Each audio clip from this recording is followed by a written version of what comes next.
예, 시간이 되었습니다. 우리 기도하시면서 주일 대예배 하나님 앞에 드리겠습니다. 거룩하시고 자비로우신 여호와 우리의 아버지, 우리가 주님의 전에 나와 주님을 찬양하며 주님의 성호를 이 시간 다시 한번 기념합니다. 하나님 우리 가운데 좌정하여 주시고 말씀신 주님이 우리 가운데 임재하셔서 주님을 만나는 귀한 시간 되게 하시고 하나님의 의도와 뜻을 잘 분별할 수 있는 축복의 시간이 될 수 있도록 이 시간을 기념하여 주시옵소서. 감사드리며 예수님의 이름으로 기도드립니다. 아멘. 예, 우리 다 같이 찬송 28장 함께 찬송하시겠습니다.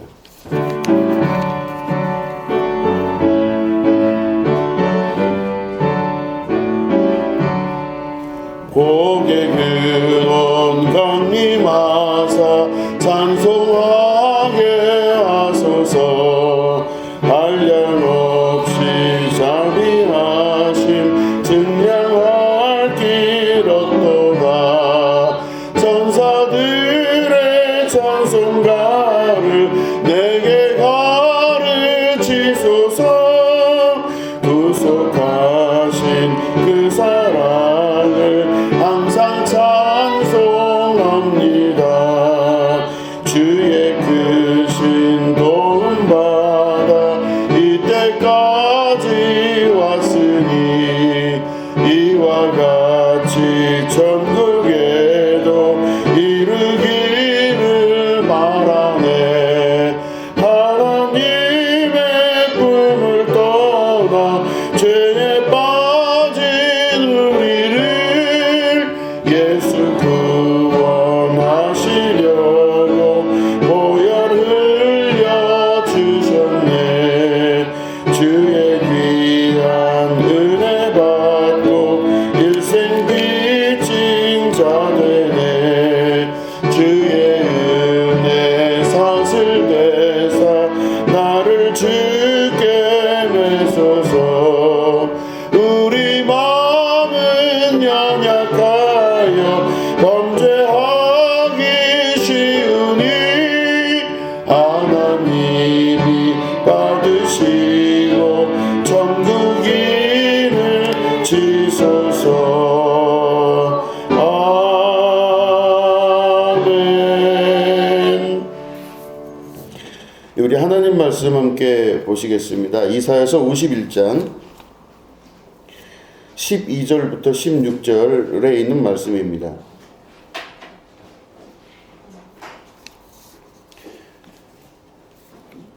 예, 이사야서 51장 12절부터 16절을 같이 교독하도록 하겠습니다. 이르시되 너희를 위로하는 자는 나 곧 나이니라. 너는 어떠한 자에게 죽을 사람을 두려워하며 풀같이 될 사람의 아들을 두려워하느냐. 하늘을 두고 땅의 기초를 정하고 너를 지은 자 여호와를 어찌하여 잊어버렸느냐.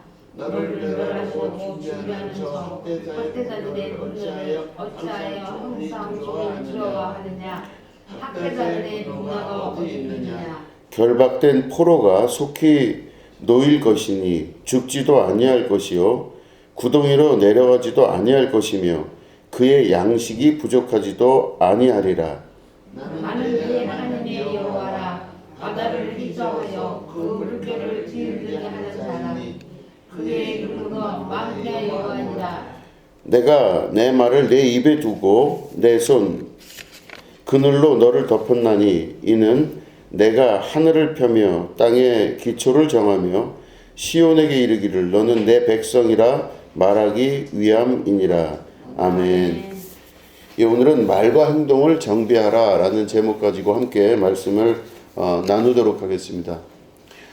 시대가 하수상하여 대통령 탄핵이라고 하는 결론까지 났습니다. 그래서 사실은 제가 말씀을 통해서 지난주에 말씀드렸지만 웬만하면 이런 부분에 이야기를 안 하고 말씀만 가지고 연구하고 또 기도하면서 설교를 준비했는데 지난주와 이번 주까지 우리가 두 번에 걸쳐서 인간이란 무엇인가에 대한 그 성경적 근거를 좀 찾아보고 이 말씀을 오늘 또 준비했습니다. 자, 그래서 오늘 말씀 보면 우리는 하나님의 자녀입니다. 여러분 그걸 믿으십니까? 아멘. 예, 우리는 하나님의 아들이고 딸이고 그걸 한마디로 하나님의 자녀라 합니다. 그리고 하나님의 백성이라고 합니다. 근데 오늘 우리가 읽은 본문 말씀을 보면 맨 마지막 절에 제가 다시 읽어보면 16절입니다. 내가 내 말을 네 입에 두고 내 손 그늘로 너를 덮었나니 이는 내가 하늘을 펴며 땅의 기초를 정하며 시온에게 이르기를 너는 내 백성이라 말하기 위함이니라. 이렇게 말씀하고 계십니다. 너는 내 백성이다 라고 말하기 위해서 하나님이 어떤 것들을 우리에게 하셨냐고 기록되어 있냐면 16절 말씀에 내가 내 말을 내 입에 두고 이렇게 말씀하셨습니다. 다시 말해 하나님이 우리를 하나님의 자녀 삼으시고 우리가 하나님의 자녀라는 것을 증언하기 위하여 그리고 증거하고 그렇게 살아가기 위하여 어떤 행동을 하셨냐? 우리 입에다가 하나님의 말씀을 두셨다 이렇게 말씀하고 있습니다. 그렇기 때문에 우리들은 우리 입에서 나오는 말을 굉장히 조심해야 됩니다. 내 입에서 나오는 말이 무엇인지에 대해서 생각해보고 또 말을 정리하고 또 그 말을 말한 대로 이루려고 노력하는 그 수고를 해야 되는 것. 이게 사실은 하나님의 뜻을 이 땅에서 성취하는 것이며 또한 동시에 신앙생활을 잘하는 겁니다. 생각하고 말하고 그대로 행동하는 것. 그 중에서 가장 우리가 잘 확인할 수 있는 것은 내 입에서 나오는 말을 잘 생각하고 조심해야 된다는 것이죠. 사람은 자기 입에 제한을 받습니다. 이건 무슨 말이냐면 우리가 유명한 잘 아시는 비트겐슈타인이라고 하는 철학자가 한 말입니다. 그 사람의 언어는 그 사람의 한계다 이런 말을 했습니다. 또 다른 말로 하면 그 사람의 말은 그 사람의 세계이다 이런 말을 비트겐슈타인이 했습니다. 이게 무슨 말이냐면 그 사람이 평소에 아무런 의식 없이 사용하는 그 편안한 말이 곧 그 사람의 정신세계를 대변해 준다 이렇게 말하고 있는 것입니다. 여러분 우리나라 교육부 있지 않습니까? 우리나라 교육부가 현재 있어요. 그래서 교육부 총리 겸 뭐 부총리까지 같이 하는 게 요즘 정부 조직 체계인데 교육부라는 말이 기존에 옛날에는 문교부라 그랬습니다. 문교부에서 교육부로 바뀌게 될 때가 1991년입니다. 그때 그 교육부로 바뀌면서 이게 구체적으로 어떤 단어로 사용되냐면 교육인적자원부로 바뀌게 됩니다. 교육인적자원부, 그러니까 문교부가 교육인적자원부로 바뀌게 되는데 교육인적자원부라는 말을 우리는 평소에 자주 사용합니다. 당연하죠. 그래서 아나운서들이 교육인적자원부의 장관이 무슨 말을 했으며 이런 말을 뭐 쓰니까 우리들은 교육인적자원부란 말이 그다지 크게 부담스럽지 않은 말처럼 일상화되고 말았던 것입니다. 그런데 가만히 그 단어를 생각해 보면 교육 플러스 인적, 그 사람이죠. 자원부. 이 말은 무슨 말이냐면 그 나라가 교육을 하는데 인적, 사람을 자원으로서 교육을 한다는 겁니다. 자원. 사람이 뭐예요? 자원이에요. 그럼 보통 전 세계 어디를 가나 그 나라의 자원이 뭐냐 이렇게 이야기하면 대부분 광물, 뭐 석유, 석탄, 뭐 텅스텐, 뭐 기타 등등 이런 것들을 자원이라고 합니다. 그러면 그 단어가 의미하는 바는 사람을, 우리 한국 사람들은, 대한민국 사람들은 1991년도부터 사람을 뭐로 평가하냐면 자원으로 평가하는 거에 대해서 크게 부담 갖지를 않는다는 뜻입니다. 사람이 자원이죠. 그러면 어린 아이들을 쭉 키워나가면서 그 아이들이 자원으로서 존재할 수 있도록 만들어 나가는 교육, 이게 우리나라 교육이에요. 그럼 어린 아이들을 태어나서 쭉 자원으로 만드는데, 자원은 쓸모 있는 자원이 있고 쓸모 없는 자원이 있어요. 아무런 소용도 없는 자원이 있고 또 아주 쓸만한 자원이 있다는 뜻이겠죠. 그래서 결국에는 그 사람을 사람으로, 또 그 사람이 인간이 되는 것에 대해서 교육을 하는 것이 아니라 자원으로서 교육을 한다, 이런 뜻입니다. 그래서 능력이 있는 사람은 능력이 있는 대로 쓰임받고, 능력이 없으면 폐기물처럼 버려지는 게 우리나라 교육의 방향이고 현실이었던 것입니다.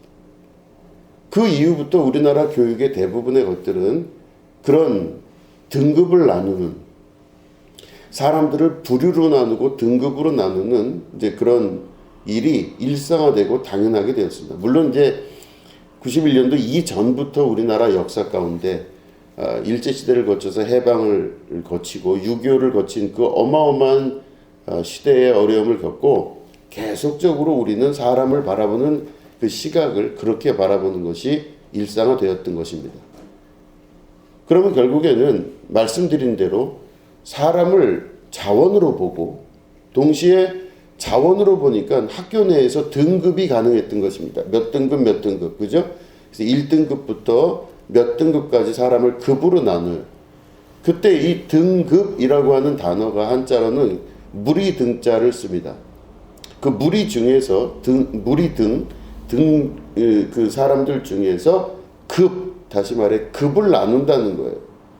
등급이 그렇습니다. 그럼 급이라고 하는 단어는 중국에서부터 나온 단어인데, 중국에서 사람들을 급으로 나눠서 이 사람이 들어올 수 있는 자리를 제한을 하는 겁니다. 왕을 아련하려면 왕에게 나올 수 있는 급수의 사람들이 정해져 있는 겁니다. 함부로 아무나 왕을 만날 수도 없고 그 앞에 나갈 수도 없는 게 급입니다. 그럼 다시 말해 우리나라 교육의 전체적인 방향성은 사람을 급으로 나누어서 가장 가운데 갈 수 있는 사람과 거기서부터 등급이 점점 뒤로 물러나면서 전혀 그 안쪽으로 들어갈 수 있는 기회를 만들지 않는 것, 이게 교육의 주된 목표다라고 볼 수가 있는 것입니다. 말씀드린 대로 사람을 자원으로 보고 동시에 이 자원이 쓸모가 없어지면 폐기가 되어지는 그런 우리나라의 교육 현실, 그리고 급으로 나눠서 그 이상 되는 세계로 도무지 들어갈 수가 없게끔 만드는 등급의 사회, 이게 바로 우리가 겪고 있었던 또 겪고 있는 대한민국이라는 사회의 교육 현실이라고 볼 수 있습니다. 지난주에 말씀드린 대로 사람을 사람으로 보지 못하고 인간을 인간으로 보지 못하는 그런 현실 가운데 사람을 등급으로 나누고 자원으로 나누는 그런 역사는 우리나라에서는 현재형이지만 독일에서는 바로 1차, 2차 세계대전이 일어날 때 있었던 상황입니다. 독일은 1, 2차 세계대전을 겪으면서 히틀러라고 하는 어마무시한 괴물을 낳게 되고, 그 히틀러로 인해서 상상할 수 없는 세계대전의 역사가 나타나고 유대인들이 정말로 고통을 받고 전 세계의 많은 사람들이 그것으로 인해서 엄청난 폐해를 겪게 되는, 그게 바로 독일이 낳은 교육의 결과였습니다. 그 결과로 인해서 2차 대전 이후에 아데나우라고 하는 초대 총리 겸 대통령이죠. 이 사람이 교육을 바꿔야 된다라고 하면서 교육의 모든 정책의 우선권을 주어서 독일이 점점 변하기 시작합니다. 독일은 등급도 없고 계급도 없고 학교마다의 큰 차이도 사실 없습니다. 그래서 사람들을 경쟁시키지 않는 구조로 독일이 지금까지 교육 이념을 갖고 왔고 현재의 독일의 모습이 됐습니다.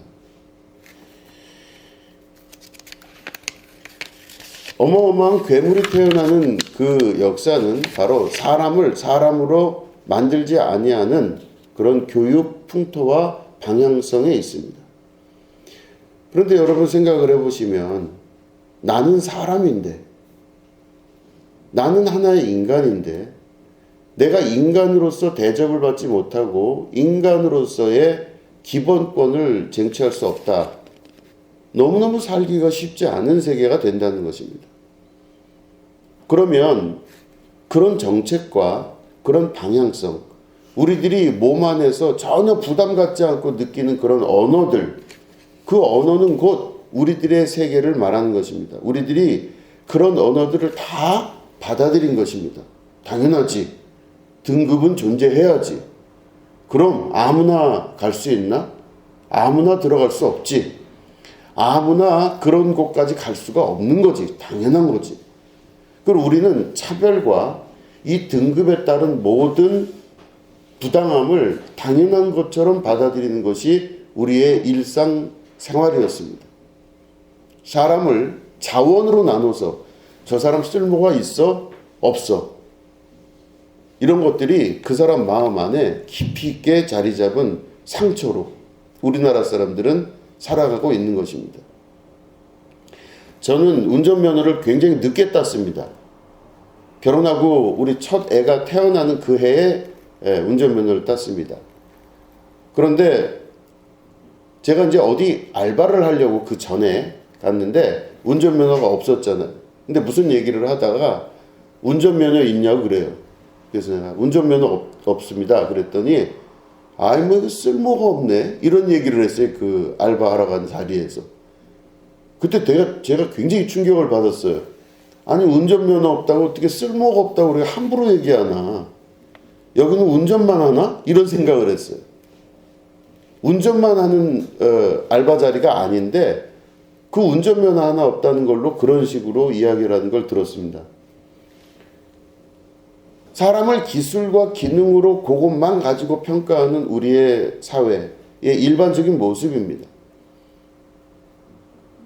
그렇기 때문에 사람을 사람으로 볼 수 없고 사람을 사람으로 인정할 수 없는 구조, 우리는 그것들을 당연하게 받아들이고 이것들이 당연히 마땅하다고 여기는 것입니다. 당연히 그런 겁니다. 그런데 신앙생활한다는 건 무엇이냐면 세상에서 이야기하는 세상 사람들의 그 언어와 모든 것들을 그대로 받아들이는 게 아니라 하나님의 말씀을 내가 인정하고 그걸 받아들이는 게 신앙생활하는 겁니다. 오늘 본문 말씀에 뭐라고 그러셨습니까?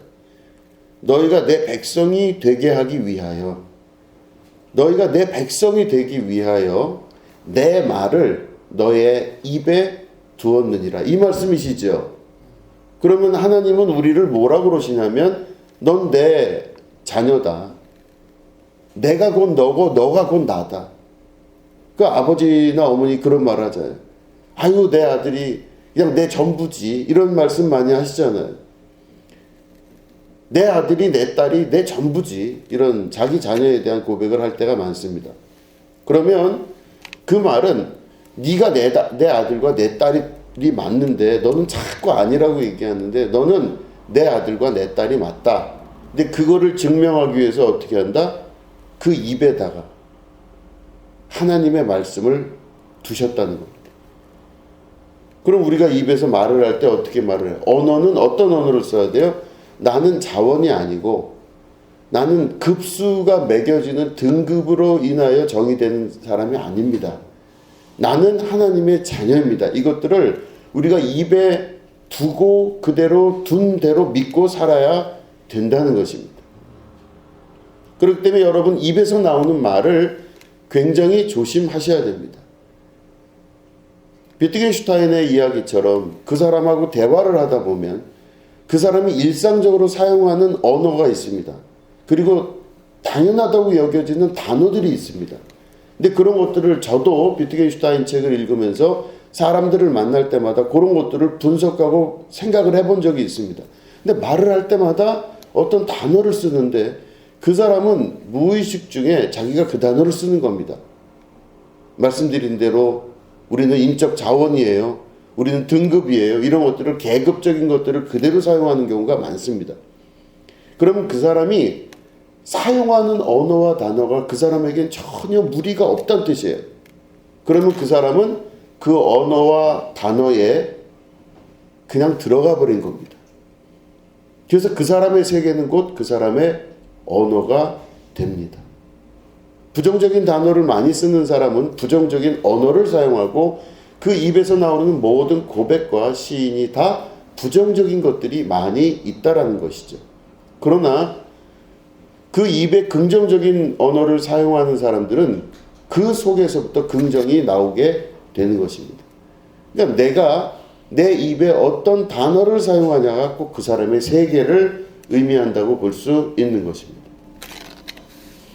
그러면 내 입에 시인한 그 단어와 문장이 어떻게 구성이 되나 보면 그 사람이 평소에 살면서 하는 행위 중 가장 중요한 것에 먼저 초점을 맞춰야 되는 겁니다. 그게 바로 뭐냐면 생각할 수 있어야 됩니다. 여러분 생각하지 않고 살면 안 됩니다. 생각을 반드시 하고 어떤 생각을 내 안에 습관으로 가질 수 있어야 됩니다.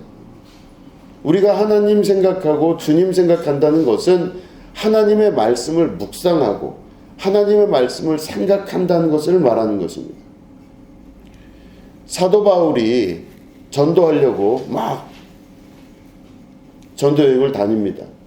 그러나 어느 지역에 가면요, 루스드라 이런 지역을 가면 사람들이 얼마나 드센지 모릅니다. 막 복음을 전한다고 갔더니 돌을 들고 막 쫓아오면서 바울을 두들겨 팹니다. 막 돌을 던지고 막 쓰러져 있는 바울을 발로 밟으면서 네 입에서 한마디 예수가 그리스도란 말을 해봐라. 그러면서 두들겨 패고 망치로 몽둥이로 두들겨 패고 해서 바울이 기절을 한 거예요. 기절했는데 보니까 이렇게 코에다가 손을 댔는지 죽은 것 같은 거예요. 그러니까 이게 가만히에다 뚫뚫 말아서 아이고 이거 죽은 시체니까 이거 여기 두면 안 된다 해서 부정하다 해서 이 시체를 들고 영 밖에, 그러니까 이 성 밖에 갖다 버렸습니다. 근데 다음날 보니까 바울이 살아났어요. 그래서 온몸이 피투성이가 되고 퉁퉁 부은 얼굴로 다시 성 안으로 들어와서 복음을 전합니다. 그래서 사람들이 깜짝 놀래요. 죽은 줄 알았던 바울이 살아서 돌아와서 복음을 전하는구나. 그래. 그 입에서 무슨 말을 했겠습니까? 예수님이 우리의 그리스도이십니다. 이걸 복음을 전하기 시작한. 깜짝 놀랐죠. 근데 그런 지역도 있습니다. 막 입에서 말만 나오면 두들겨 패는 지역도 있지만 또 동시에 베레아라는 지역을 가면 그 베레아라는 지역에는 귀족과 귀부인이 많았다 이렇게 기록하고 있습니다. 귀족과 귀부인들이 많은 지역에 가서 복음을 전하니 그 사람들이 그 들은 말씀을 상고했다 이렇게 되어 있습니다. 다시 말해 깊이 고민하며 생각했다 이렇게 되어 있습니다. 그러니까 복음을 듣고 나서 거기에 먼저 막 본능적으로 반응하는 것이 아니라 막 그 말씀을 다시 한번 되새기고 생각을 해봤다는 겁니다. 이게 바로 생각하는 자를 말하는 것이죠. 그래서 굉장히 바울의 입장에서는 베레아라는 지역을 긍정적으로 바라보게 됩니다.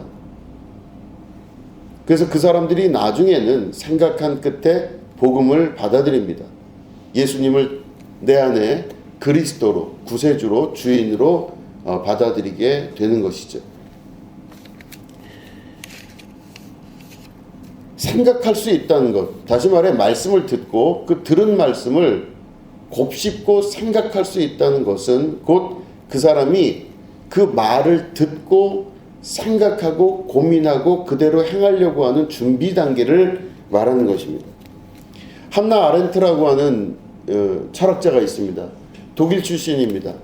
이 사람이 2차 세계대전 때 나치를 피해서 미국으로 망명을 하게 됩니다. 한나 아렌트가 쓴 유명한 책 중에 하나가 예루살렘의 아이히만이라고 하는 책이 있습니다. 2차 대전 때 나치의 종범으로 쫓아다녔던 아이히만이라고 하는 군대에 그래도 좀 높은 직에 있는 사람이었는데, 이 사람이 유대인들을 학살하는데 아주 큰 영향력을 미치게 됩니다. 그 아이히만이 그 종전이 되고 나서 이제 재판에 붙여져서 당신이 이렇게 많은 사람을 죽였습니다. 당신이 이렇게 많은 사람을 전쟁 중에 죽이게 됐는데, 이 사람을 재판하는 그 재판 과정이 있었죠. 이 전쟁 중에 죽인 것에 대한 재판을 하는 과정이 있었는데, 이 재판 과정을 바로 한나 아렌트가 다 일일이 한 번도 안 빠지고 들어가서 목격합니다. 그리고 그 아이히만의 입에서 나오는 말을 기록하고, 그 아이히만의 말을 기록하면서 이 철학적 주제와 담론을 책으로 쓴 것입니다. 그게 바로 예루살렘의 아이히만이라고 하는 책입니다. 거기 보면 한나 아렌트가 제일 크게 충격을 받은 내용이 있습니다. 아이히만은 군대의 높은 사람으로서 제일 높이 있는 나치 히틀러가 하는 말을 그대로 다 받아들이게 됩니다. 그런데 아이히만은 잘못한 게 하나도 없어요. 왜냐하면 자기는 군대라는 체계 안에서 위에서 하는 말을 그대로 받아들여서 그대로 할 수밖에 없었다는 겁니다. 그랬기 때문에 자기는 시키는 일을 그대로 한 사람이다, 이렇게 변론을 합니다.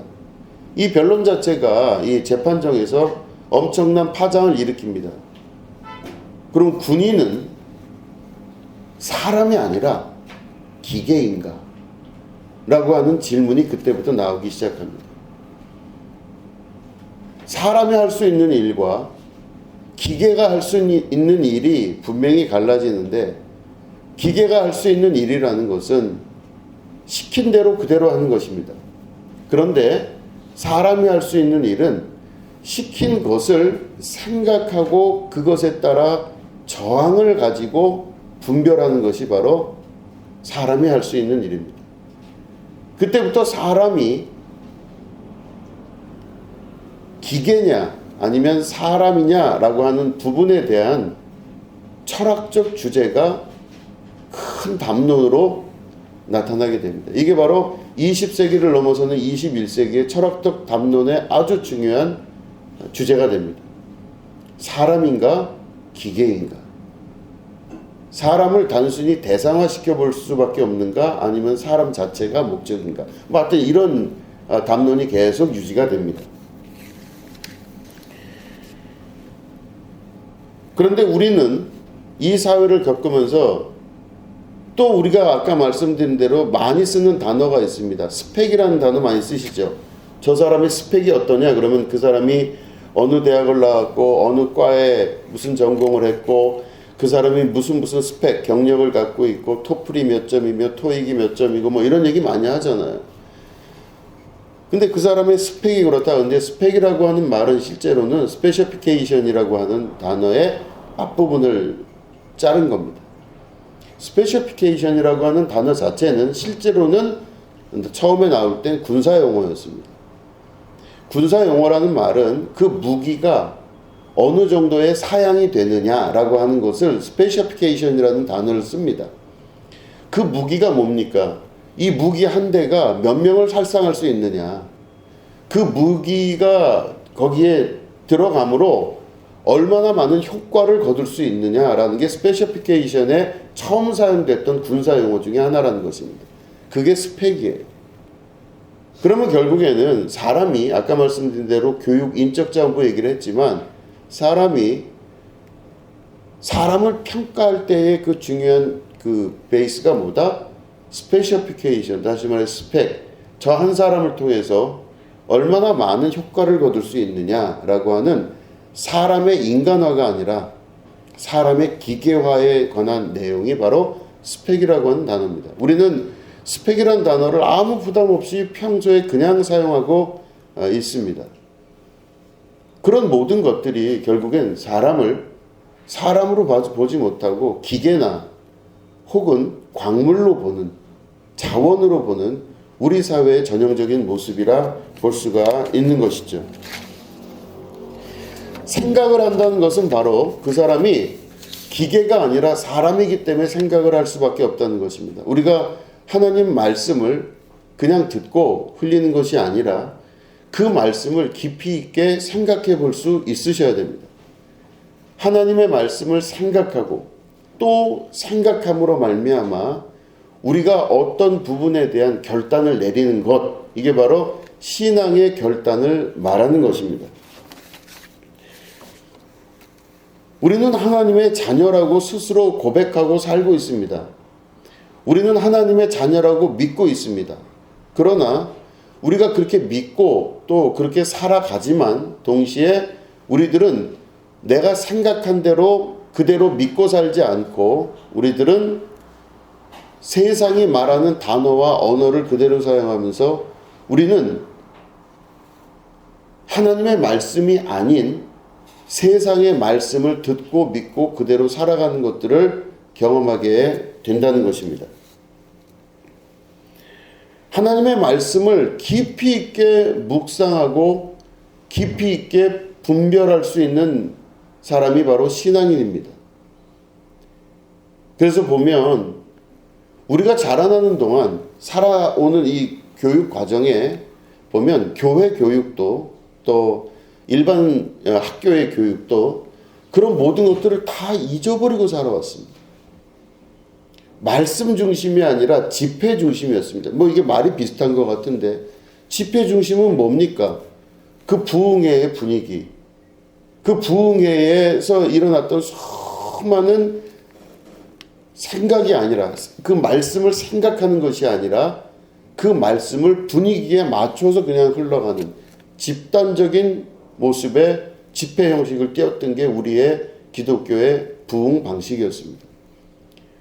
교회들마다 건축에 골몰을 하고 지어놓은 교회가 크면 클수록 그 교회는 뭔가 있어 보이는, 그리고 결론적으로 그렇게 해야 교회가 커지고 부흥하고 할 수 있다라고 하는 경쟁적 상태의 교회, 이게 우리가 자라났던 대한민국 교회의 모습입니다. 단순한 교회의 모습이 아니라 그게 곧 신앙의 모습을 말해 주는 것입니다. 교회가 성장하듯이 나도 성장해야 되고 교회가 커지듯이 나도 커져야 되는 것입니다. 그래서 우리는 그런 시대를 겪어오고 살아오게 되었습니다. 그때 우리가 깊이 있게 고민해 봐야 될 문제가 지금쯤 되니 나타나게 됩니다. 교회의 주인은 누구이십니까? 너무 싱거운 질문이라, 교회의 주인은 누구십니까? 하나님이시지. 교회의 주인은 하나님이십니다. 자, 그러면 확장해서 보면 이 세계의 주인은 누구십니까? 하나님이십니다. 온 우주와 열방 가운데의 주인은 누구십니까? 하나님이십니다. 그러면 교회뿐만 아니라 세계와 우주와 열방 가운데의 주인은 하나님이라고 우리는 알고 있고 또 그렇게 믿고 있습니다. 그런데 그 세계의 주인이라는 것을 우리가 다시 한번 확인하려면 그 세계의 언어를 사용하면 그 언어의 주인이 거기에 주인인 것입니다. 그 언어는 곧 그 사람이 사용하는, 입에서 사용하는 말은 곧 자기의 세계를 말하는 것이죠. 그럼 자기의 세계를 말할 때 내가 사용하는 단어가 세상의 단어를 자꾸 쓰고 그것들을 받아들인다면 나는 입으로는 하나님의 사람이라 이야기하고 하나님이 나의 주인이라 이야기하지만 실제로는 세상이 나의 주인이고 육신이 나의 주인일 수도 있다라는 것입니다. 이 육신의 방향성이 너무 강하기 때문에 우리들은 끊임없이 하나님의 말씀을 되뇌이고 이마에 새기고 또 그 말씀을 우리가 마음속에 새겨서 것들을 끊임없이 묵상하고 살아야 되는데, 그러지 못하고 우리는 입으로는 전혀 다른 말, 하나님의 자녀라고 이야기하지만 실제로는 우리의 생각 가운데서는 세상의 생각과 세상의 방법을 그대로 차용하여 사용하는 경우가 대부분입니다. 이게 바로 겉과 속이 다른 것을 말하는 것입니다. 겉으로는 하나님의 자녀 같지만 속으로는 세상의 자녀예요. 하나님이 이 세상의 주인이시고 우주 가운데 편만하신 하나님이 이 모든 것의 주인이라고 말씀을 우리가 고백하지만 실제로는 세상이 주인이에요. 자, 이 세상의 주인이란 말을 다시 한번 말씀에 근거해서 보면 공중 권세 잡은 자가 곧 마귀인데, 공중 권세 잡았다고 하는 것은 이 위에 공중, 여러분 하늘 위에 있는 이 하늘은 전 세계 어디든 있죠. 공중 권세 잡았다는 것은 이 전 세계 어디든 있는 이 하늘을 장악했다고 하는 뜻입니다. 곧 이 세상에 돌아가는 모든 문화와 모든 역사의 많은 부분들은 마귀 사단의 역사가 자리 잡고 있는 것입니다. 그렇다면 세상이 주인이다 라고 하는 말은 마귀 사단의 권세를 끊임없이 쫓아가는 육신의 소욕의 사람일 수밖에 없다는 것입니다. 자, 어쨌든 깊이 묵상하고 생각해 보시면서 우리가 하나님의 자녀가 되기 위해서는 묵상하고 생각하며 하나님의 말씀을 내 안에 받아들일 수 있어야 됩니다. 그러면 이걸 왜 하느냐? 도대체 하나님의 말씀을 받아들이고 내 입에 시인하고 내 입에 그 말씀을 둠으로 말미암아 하나님이 나를 자녀 삼는다고 하시는데 그걸 왜 하느냐 이겁니까? 왜? 자, 이제는 우리가 왜 그 말씀을 내 입에 두어야 되는지를 이제 결론을 맺도록 하겠습니다. 말씀을 우리가 묵상하고 입에 두는 그 중요한 원인은 예수님을 닮아가기 위해서 그렇게 하는 것입니다. 이 땅에서 하나님이 보좌에 계신 우리 예수님을 이 땅에 보내신 주된 이유는 뭐냐면 우리가 어떤 방향으로 나아가야 되는지를 직접 보여주신 겁니다. 다시 말해 온전한 사람으로 우리를 만들어 가신다는 것을 말하는 것입니다. 온전한 사람, 온전하고 완전을 향해 나아가는 사람. 내가 온전한 것처럼 너희도 온전할지어다. 예수님 믿는 것은 내가 점점점 온전하게 되는 것을 말하는 것입니다. 처음엔 안 그랬는데 시간이 가면 갈수록 온전해지게 되는 것. 이게 바로 우리가 말씀을 자꾸 내 입에 두고 하나님 말씀을 내가 묵상하고 하나님 말씀이 머리끝부터 발끝까지 전부 내 안에 계실 때 내가 온전해질 수가 있게 되는 겁니다. 온전을 향해 나아가는 것이죠. 상처받고 고통당하고 괴롭고 힘든 그 모든 과정을 넘어서서 그리스도를 닮은 그리스도의 형상을 닮은 자로 점점점 변해 나가는 것. 이게 바로 온전하게 되는 역사를 말합니다. 진짜 하나님이 창조하셨을 때의 원래의 모습, 창조 섭리의 원형, 보시기에 심히 좋았더라 하시는 그 모습으로 우리가 돌아가게 될 때 하나님이 창조하신 그 아름다운 동산 에덴 동산으로 다시 돌아갈 줄 아는, 다시 말해 하나님 나라의 천국으로 돌아갈 수 있는 사람이 되는 것입니다. 온전한 사람이 된다는 것. 그거는 세상의 권세와 세상의 언어를 따라가는 것이 아니라 하나님의 말씀과 하나님의 언어를 쫓아가는 사람이 되는 것을 말하는 것입니다. 그때 온전한 사람이 됩니다. 그러니까 말씀을 내 안에 두고 내 입으로 말씀을 시인하며 내가 끊임없이 내 행동을 절제하면서 그 사람이 결국엔 하나님의 사람이 되어가는 과정, 이게 바로 하나님의 말씀이 내 속에서 익숙하게 온전하게 되는 과정을 겪게 되는 것입니다.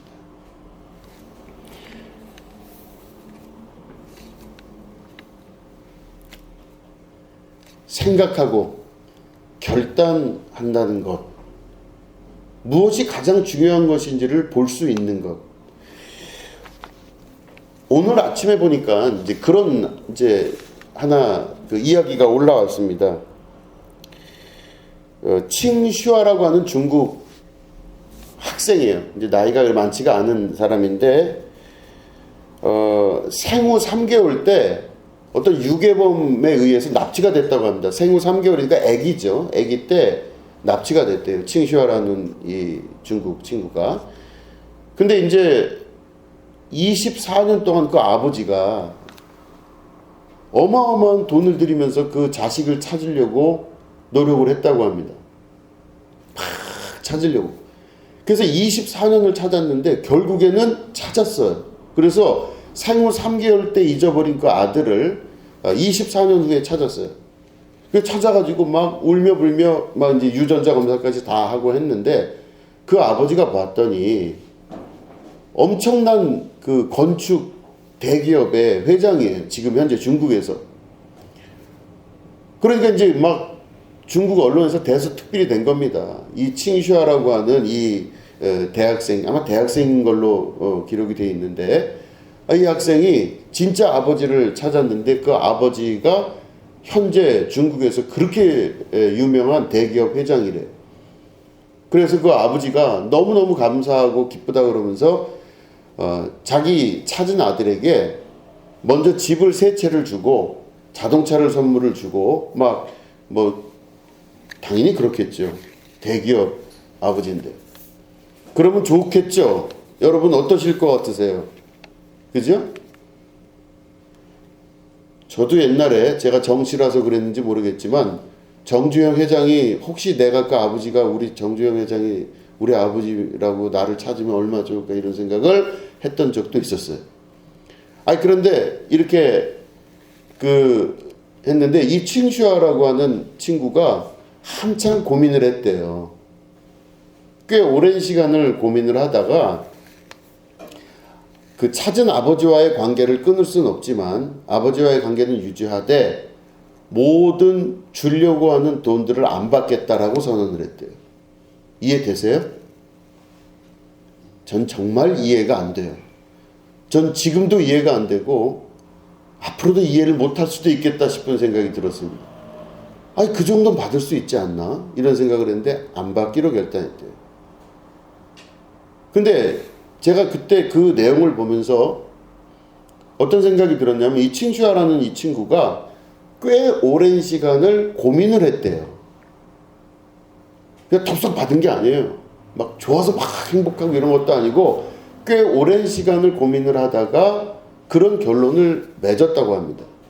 그 결론이 그럼 내용을 설명해 봤더니 뭐라 그러냐면 그다지 어렵지 않대요. 왜냐하면 자기는 아버지를 만나 새롭게 돈이 많아져서 새롭게 부자로서 사는 삶보다 내가 지금까지 이뤄왔던 이 삶이 더 귀한 것 같습니다.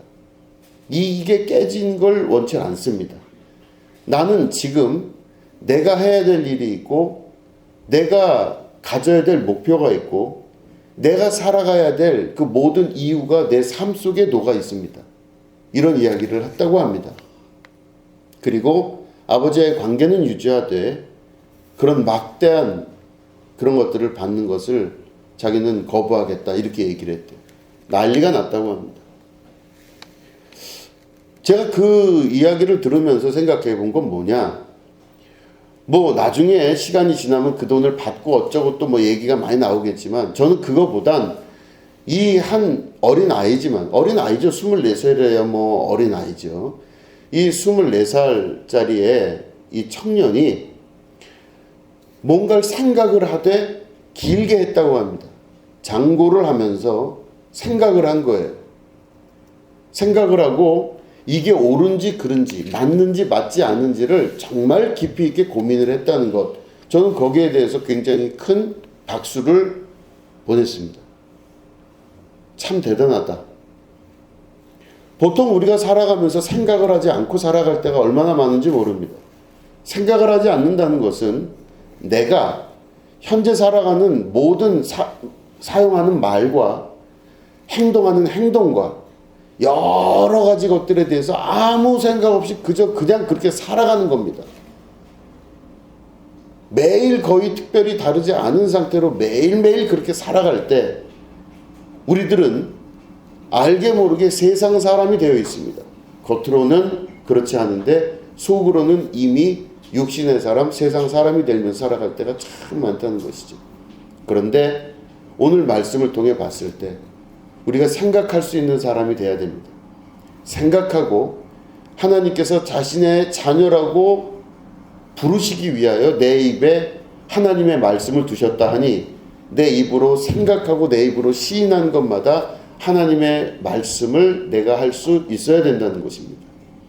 그래서 우리는 세상이 아니라 바로 하나님이 나의 아버지이시며 내가 하나님의 사람이라는 것을 고백하고 살아갈 수 있는 그런 신앙의 훈련을 해나가야 된다는 것입니다.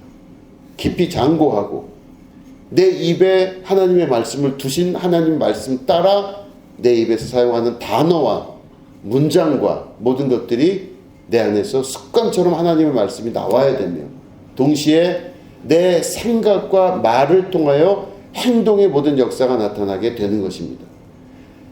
이것들을 이루기 위해서는 생각과 말도 중요하지만 행동도 중요합니다. 행동은 바로 내 말을 제한할 수 있는 아주 중요한 도구 중에 하나입니다. 자기 행동을 제한할 수 있어야 됩니다. 어른들이 같이 식사를 할 때 어른들이 먼저 숟가락을 드시면 그 다음에 그 다음 젊은 사람들이 숟가락을 드는 게 맞죠? 대답도 좀 해주셔도 돼요. 맞죠? 네. 근데 그렇게 하고 예를 들어서 어른하고 같이 있을 때 어른이 먼저 자리에 앉으시면 나머지 젊은 사람들이 그 다음에 앉는 겁니다. 이게 뭔가 유교적이고 답답하고 뭔가 좀 이상해 보여요. 그러니까 우리가 갖고 있는 일반적인 매너 혹은 예의라고 하는 것들은 우리가 어려서부터 배워왔던 한국 사람들이 갖고 있는 일반적인 문화적 풍토입니다. 이게 뭐 진리다 아니다 말할 것은 없어요. 그런데 중요한 것은 바로 내가 그렇게 행동하는 것. 다시 말해 어른이 먼저 식사를 할 때 숟가락을 드신 다음에 내가 숟가락을 들고 하는 이런 것들이 나라고 하는 사람의 생각과 나라는 사람의 마음과 이 행동 자체가 내 입에서 나오는 모든 것들의 언어를 규정해 준다는 것입니다. 그 사람의 행동이 곧 그 사람의 언어이며 곧 그 사람의 마음이고 생각입니다. 내가 행동을 절제하고 내가 행동을 조심할 수 있다는 것은 곧 그 사람의 언어와 생각을 조심하고 절제할 수 있는 것을 말하는 것입니다. 그렇기 때문에 우리들은 신앙생활하면서 자기의 행동을 절제하고 자기의 생각을 절제하고 자기의 말을 절제하면서 점점점 그리스도를 닮은 우리 예수님 닮은 모습으로 온전해지는 모습으로 성장해 나가게 되는 것입니다. 신앙생활에는 주된 목표가 있다는 뜻이죠. 중구난방 막 이렇게 자기 마음대로 살고 완전한 자유를 누렸다 이렇게 사는 것이 아니라 자기를 철저히 복종하고 자기를 주님 앞에 순종시키며 자기를 만들어갈 수 있는 과정들을 이렇게 만들어 나가는 것, 이게 바로 말씀의 사람 곧 그리스도의 사람이 되는 것입니다. 그때 하나님의 나라가 우리 가운데 임하기 시작합니다. 왜냐? 하나님의 나라는 내가 사용하는 언어에 영향을 받기 때문에 그렇습니다. 내가 하나님 나라의 언어를 사용하면 하나님의 사람이 되지만 내가 세상의 언어를 쓰면 세상 사람이 되는 것이죠.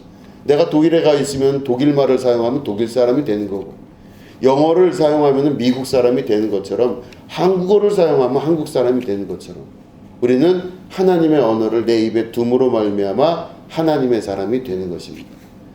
여러분, 온전한 신앙을 가지시고 완전을 향해 나아가시는 여러분 되기를 축원합니다. 아멘. 신앙생활에 온전함을 이룰 수 있을 때 우리 주님께서는 그러셨습니다. 너희들이 나보다 더 큰 일을 행하리라. 우리 예수님 그 하신 말씀 잘 기억하면서 주께서 하신 그 모든 일들에 우리가 그리스도를 기념하면서 그 말씀이 내 안에서 실제가 되는 축복과 은혜가 여러분 삶 가운데 있게 되기를 주님의 이름으로 축원합니다. 기도하겠습니다. 하나님 아버지 감사합니다.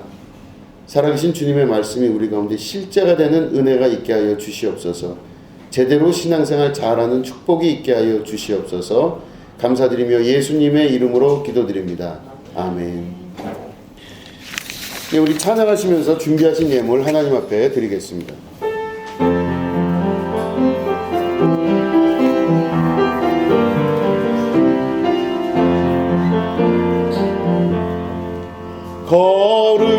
거룩하신 하나님 주께 감사드리세. 날 위해 이 땅에 오신 독생자 예수 나의 맘과 뜻 다해 주를 사랑합니다. 날 위해 이 땅에 오신 독생자 예수 내가 약할 때 강함 주고 가난할 때 우리를 부욕해 하신 나의 주 감사.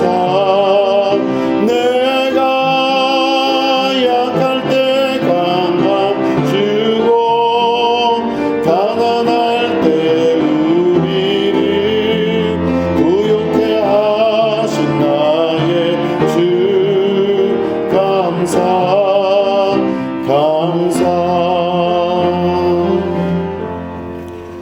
하나님, 예물 드린 손길들을 주님이 기억하여 주시옵소서. 물질을 다스릴 줄 아는 사람 되게 하시고 물질을 지배하고 정복하며 하나님께서 주신 참된 축복으로 살아갈 줄 아는 자가 되게 하여 주시옵소서. 물질에 노예되지 않게 하여 주시옵소서.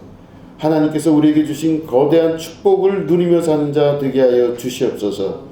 문제가 문제 아님을 깨달아 알게 하는 하나님의 성령의 지혜의 음성을 듣게 하여 주시옵소서. 감사드리며 예수님의 이름으로 간절히 축복하며 기도드립니다. 아멘.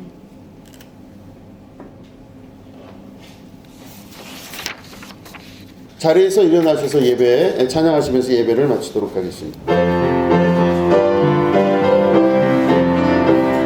그 영광이 온 땅에 충만 그 영광이 온 땅에 충만 그 영광이 온 땅에 충만 거룩하신 주 온 세상 죄를 구속하셨네. 온 세상 죄를 구속하셨네. 온 세상 죄를 구속하셨네. 어린 양 예수. 하나님 아버지, 우리가 육신을 가지고 세상을 살아나갑니다. 그러나 하나님, 우리가 우리 안에 있는 주님의 거룩하신 영, 성령을 인지하고 살게 하여 주시옵소서.